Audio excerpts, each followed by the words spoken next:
So 20 ಗಂಟೆಗಳ ಬಳಿಕ ಈಗ ಕೊಳವೆ ಬಾವಿಯಿಂದ ಸಾತ್ವಿಕ್ನನ್ನ ಹೊರಗೆ ತಂದಿದ್ದಾರೆ. ಸದ್ಯ ಇಂಡಿ ತಾಲೂಕು ಆಸ್ಪತ್ರೆಗೆ ಸಾತ್ವಿಕ್ನನ್ನ ಕಳುಹಿಸಲಾಗಿದೆ. ಮಗು ಸಾತ್ವಿಕ್ ಜೊತೆಗೆ ಪೋಷಕರು ಕೂಡ ತೆರಳಿದ್ದಾರೆ. ರಕ್ಷಣಾ ಸಿಬ್ಬಂದಿಯ ಕಾರ್ಯಕ್ಕೆ ವ್ಯಾಪಕವಾಗಿರುವಂಥ ಶ್ಲಾಘನೆ ವ್ಯಕ್ತವಾಗ್ತಾ ಇದೆ. ಕರೆಕ್ಟ್ ಶ್ಲಾಘನೆಯನ್ನು ವ್ಯಕ್ತಪಡಿಸೋಣ ಎಲ್ಲರೂ ಕೂಡ. ಆದರೆ ನಮ್ಮ ಜವಾಬ್ದಾರಿಗಳೇನು ಅನ್ನೋದನ್ನು ಜಮೀನಿರುವಂಥವ್ರು ನೋಡ್ಕೊಳ್ಳಿ. ನಮ್ಮ ಜವಾಬ್ದಾರಿಗಳೇನು ಅನ್ನುವಂಥದ್ದನ್ನು ಬೋರ್ವೆಲ್ ಕೊರೆಸಿಕೊಳ್ಳುವಂಥವ್ರು ನೋಡಿ. ನಮ್ಮ ಜವಾಬ್ದಾರಿಗಳೇನು ಅಂತಂದರೆ ನೀರು ಸಿಗದೆ ಇರುವಂಥ ಕೊಳವೆ ಬಾವಿಗಳು ಹಾಗೆ ಬಿಟ್ಟಿದ್ದಾರೆ ಅಂತ ನೋಡಿ. ಎಲ್ಲೆಲ್ಲೂ ಸುತ್ತಾಡ್ತಾ ಇರ್ತೀರ, ಸುಮ್ಮನೆ ಎಲ್ಲೋ ಇರುತ್ತೆ. ಆ ಕೊಳವೆ ಬಾವಿಗಳನ್ನು ಮುಚ್ಚಿದಾರೋ ಇಲ್ವೋ ಮುಚ್ಚುವಂಥ ಕೆಲಸ ಆಗಬೇಕು. ನೀವೇ ಯಾರಾದರೂ ಜಮೀನಲ್ಲಿ ಓಡಾಡ್ತಿರ್ತೀರ, ನಿಮಗೇನಾದರೂ ಕೊಳವೆ ಬಾವಿ ಖಾಲಿ ಬಿದ್ದಿದೆ ಅಂದರೆ ಒಂದು ಕಲ್ಲಿಡುವಂಥ ಕೆಲಸ ನೀವೇ ಮಾಡಿ. ಯಾವುದೋ ಮಕ್ಕಳು ಹೋಗಿ ಬೀಳೋದು ತಪ್ಪುತ್ತೆ, ಇನ್ಯಾವುದೋ ತಾಯಿಯ ಒಡಲು ಬರಿದಾಗೋದು ತಪ್ಪುತ್ತೆ. ಈಗೇನೋ ಮಗು ಬದುಕಿ ಬಂದಿದೆ, ಖುಷಿ ಪಡೋಣ, ಎಲ್ಲವೂ ಕೂಡ ಶ್ಲಾಘನೆ ಇದೆ. ಬಟ್ ಎಷ್ಟೇ ಬಾರಿ ಇಂಥ ಘಟನೆಗಳು ನಡೆದಾಗ 1 ತಿಂಗಳು 2 ತಿಂಗಳು ಎಲ್ಲರೂ ಕೂಡ ಎಚ್ಚರಿಕೆಯಿಂದ ಕೊಳವೆ ಬಾವಿಗಳನ್ನು ಮುಚ್ಚೋ ಕೆಲಸ ಮಾಡ್ತೀರಾ. ಆಮೇಲೆ ಏನಾಗುತ್ತೆ ಬಿಡು ಅಂತ ಬಿಟ್ಟು ಹೋಗ್ತೀರಾ. ಅದರ ಪರಿಣಾಮಗಳು ಹೀಗಾಗುತ್ತೆ. ಬಹಳ ಎಚ್ಚರಿಕೆಯಿಂದಿರಬೇಕು. ಆ ಕುಟುಂಬ ಆ ಕೊಳವೆ ಬಾವಿಯನ್ನು ಕೊರೆಸುವಂಥವರ ಜವಾಬ್ದಾರಿಗಳು ಹೇಗಿರಬೇಕು. ಇಲ್ಲಿ ನೋಡಿ, ಆ ತಂದೆನೇ ಕೊರೆಸಿರುವಂಥ ಕೊಳವೆ ಬಾವಿನ ಅವರದ್ದೇ ಮಗು ಹೋಗಿ ಬಿದ್ದುಬಿಡುತ್ತೆ. ಈಗ ಹೇಗಾಗಿರಬೇಕು ಆ ತಂದೆ ಪರಿಸ್ಥಿತಿ. ಯಾಕಾದರೂ ಕೊರೆಸಿದೆ ಅನ್ನುವಂಥ ಮಟ್ಟಕ್ಕೆ ಹೋಗಿರುತ್ತೆ, ಯಾಕಾದರೂ ಹಾಗೆ ಬಿಟ್ಟೆ ಅಂತ ಅನಿಸಿರುತ್ತೆ. ಸೊ ಹಾಗಾಗಿ ಯಾರದೇ ಮಕ್ಕಳು ಕೂಡ ಬೀಳೋದಿರಲಿ, ನಿಮ್ಮ ಮಕ್ಕಳೇ ಬೀಳದೇ ಇರೋದಿರಲಿ, ಕೊಳವೆ ಬಾವಿಗಳನ್ನು ಮುಚ್ಚಿಸುವಂಥ ಕೆಲಸ ಮಾಡಿ ದಯವಿಟ್ಟು. ಈ ಸಂದರ್ಭದಲ್ಲಂತೂ ಬಹಳ ಕಷ್ಟ. ದಯವಿಟ್ಟು ಕೊಳವೆ ಬಾವಿಗಳನ್ನು ತೆರೆದಿಡಕ್ಕೆ ಹೋಗ್ಬಿಡಿ, ಮುಚ್ಚಿ ಅದನ್ನು. ನೀವು 1-2 ದಿನಕ್ಕೆ ನಾನು ಮೋಟ್ರ್ ಹಾಕಿಸ್ತೀನಿ ಅಂತ ಹೇಳ್ಬಿಟ್ಟು ತೆಗೆದಿಡಕ್ಕೆ ಹೋಗ್ಬಿಡಿ. ಮುಚ್ಚಿಸುವಂಥ ಕೆಲಸ ಮಾಡಿ. ಮೇಲ್ಗಡೆ ಕ್ಯಾಪ್ ಹಾಕಿಸಿ, ಅದನ್ನು ಸೀಲ್ ಮಾಡಿಸಿ, ಅದ್ರ ಮೇಲೆ ಒಂದು ಕಲ್ಲಾದರೂ ಇಡಿ. ಇವೆಲ್ಲ ಮಾಡುವಂಥ ಕೆಲಸ ಮಾಡಿ. ಇಲ್ಲದಿದ್ದರೆ ಮಕ್ಕಳಿಗೆ ಹೇಗೆ ಗೊತ್ತಾಗಬೇಕು ರೀ ಅದು ಬೋರ್ವೆಲ್ಲು. ಅಲ್ಲಿ ಹೋಗಿ ಆಟ ಆಡಿಕೊಂಡು ಯಾವುದೋ ಒಂದು ಗುಂಡಿ ಇದೆ ಬಿಡು ಅಂತ ಹೇಳ್ಬಿಟ್ಟು ಏನೋ ಬಿದ್ದಿರುತ್ತೆ ಅದನ್ನು ತಗೊಳಕ್ಕೆ ಹೋಗ್ತವೆ, ಜರದು ಬಿದ್ದುಬಿಡ್ತವೆ. ಇಲ್ಲೂ ಆಗಿರ್ಬೋದು ಹಾಗೆ. ಮಗು ಏನೋ ಆಟ ಆಡ್ತಾ ಇರುತ್ತೆ, ಅದೇನೋ ವಸ್ತು ಆ ಗುಂಡಿಯಲ್ಲಿ ಬಿದ್ದಿರುತ್ತೆ, ಏನೋ ಬಿದ್ದಿದೆ ಅಂತ ಹೇಳ್ಬಿಟ್ಟು ಕೈ ಹಾಕಕ್ಕೆ ನೋಡೋಕ್ಕೆ ಹೋಗಿರುತ್ತೆ, ಸ್ಲಿಪ್ಪಾಗಿ ಒಳಗಡೆ ಹೋಗಿರುತ್ತೆ, ಚಾನ್ಸಸ್ ಇರುತ್ತೆ. ಹಾಗಾಗಿ ಬಹಳ ಜಾಗೃತಿಯಿಂದ ಇರಬೇಕು ನೀವೆಲ್ಲ. ಸೊ ಈಗ 2 ವರ್ಷದ ಮಗು ಸಾತ್ವಿಕ್ ಸಾವನ್ನು ಗೆದ್ದು ಬಂದಿರೋದು.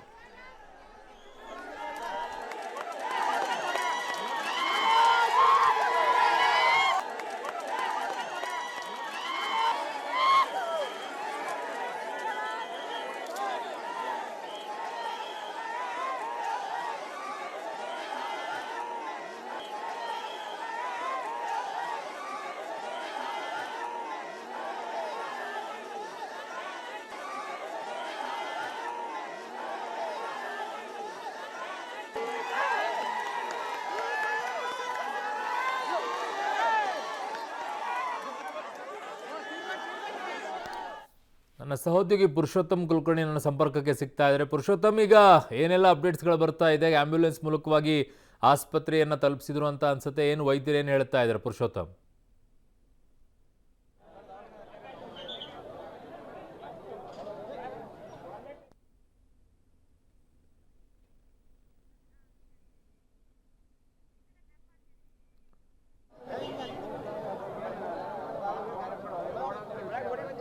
ಅರುಣ್, ಏನಂತಂದರೆ ನಾವು ನೇರವಾಗಿ ಈಗ ನಿಮಗೆ ನಾನು ದೃಶ್ಯಗಳು ತೋರಿಸ್ತಾ ಹೋಗ್ತೀನಿ. ನಾವೀಗ ಇಂಡಿಯಾ ತಾಲೂಕು ಆಸ್ಪತ್ರೆಯಲ್ಲಿ ಇದ್ದೀವಿ. ನೀವು ದೃಶ್ಯಗಳು ನೋಡ್ತಾ ಹೋಗ್ಬೋದು. ಯಾವ ಆ್ಯಂಬುಲೆನ್ಸಲ್ಲಿ ಮಗುನ ಕರ್ಕೊಂಡ್ಬಂದಿದ್ದು ಆ್ಯಂಬುಲೆನ್ಸ್ ಮಗುನ ಕೂಡ ಕರ್ಕೊಂಡು ಹೋಗಿದ್ದಾರೆ.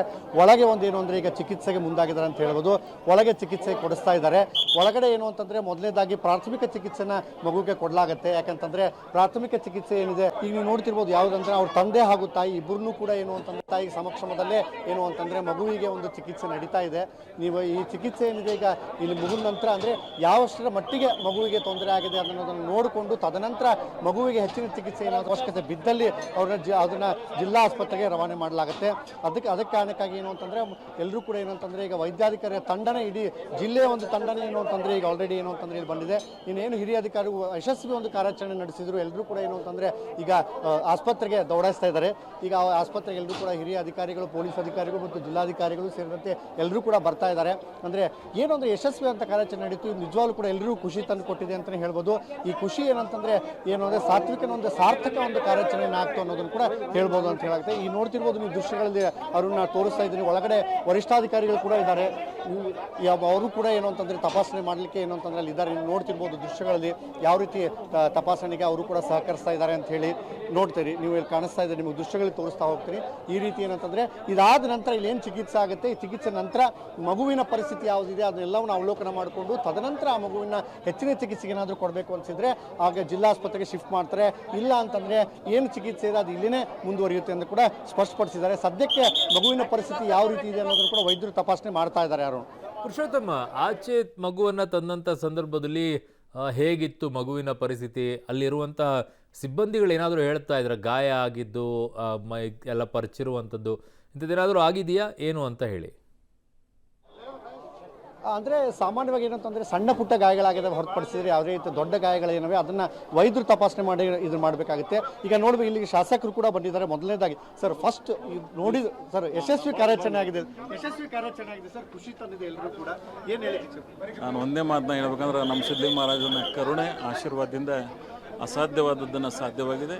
ಇದಕ್ಕೆ ಯಾರ್ಯಾರು ಶ್ರಮಿಸಿದ್ದಾರೆ ಅವರೆಲ್ಲರಿಗೂ ನಾನು ಹೃದಯಪೂರ್ವಕವಾಗಿ ಆ ಕುಟುಂಬದ ಪರವಾಗಿ ನನ್ನ ಪರವಾಗಿ ವಿಶೇಷವಾದಂಥ ಅಭಿನಂದನೆ. ಅಂದರೆ ಶಾಸಕರು ಕೂಡ ಈಗ ಭೇಟಿ ನೀಡ್ತಾ ಇದ್ದಾರೆ. ನೀವು ನೋಡ್ತಿರ್ಬೋದು ದೃಶ್ಯಗಳಲ್ಲಿ ಈಗ ಏನೋ ಆಸ್ಪತ್ರೆ ಒಳಗಡೆ ಹೋಗ್ತಾ ಇದ್ದಾರೆ. ಮಗುವಿನ ಒಂದು ಪರಿಸ್ಥಿತಿ ಏನಿದೆ ಅನ್ನೋ ಅವಲೋಕನ ಮಾಡ್ಕೊಳ್ಳಿಕ್ಕೆ ಈಗ ಶಾಸಕರು ಕೂಡ ಹೋಗ್ತಾ ಇದ್ದಾರೆ. ಶಾಸಕರು ನಂತರ ಏನು ಅಂತಂದರೆ ತಪಾಸಣೆ ಮಾಡಿದ ನಂತರ ಯಾವ ಚಿಕಿತ್ಸೆ ಯಾವ ರೀತಿ ಆಗಬೇಕು ಅನ್ನೋದನ್ನ ಅವರು ಒಂದು ಪರಿಶೀಲನೆ ನಡೆಸ್ತಾರೆ. ಪರಿಶೀಲನೆ ನಡೆಸಿ ತದನಂತರ ಏನು ಅಂತಂತಂದರೆ ಪರಿಶೀಲನೆ ನಡೆಸಿದ ನಂತರ ಏನು ಅಂತಂದರೆ ಅವ್ರಿಗೆ ಒಂದು ಏನೋ ಒಂದು ಮುಂದಿನ ಯಾವ ರೀತಿ ಚಿಕಿತ್ಸೆಗೆ ಒಳಪಡಿಸಬೇಕು ಅವಶ್ಯಕತೆ ಬಿದ್ದರೆ ಮಾತ್ರ ಅವ್ರನ್ನ ಮುಂದೆ ಕಳಿಸಲಾಗುತ್ತೆ. ಇಲ್ಲ ಅಂತಂದರೆ ಚಿಕಿತ್ಸೆ ಇಲ್ಲೇ ಮುಂದುವರಿಸಲಾಗುತ್ತೆ. ಇನ್ನು ಶಾಸಕರು ಕೂಡ ಹೇಳಿದ್ರು ಏನು ವಿಶೇಷವಾಗಿ ಅಂತಂದರೆ ಏನು ನಮ್ಮ ಗ್ರಾಮದ ಏನೋ ಒಂದು ದೇವರಿದ್ದಾರೆ, ಆರಾಧ್ಯ ದೇವರಿದ್ದಾರೆ ಸಿದ್ದಪ್ಪ.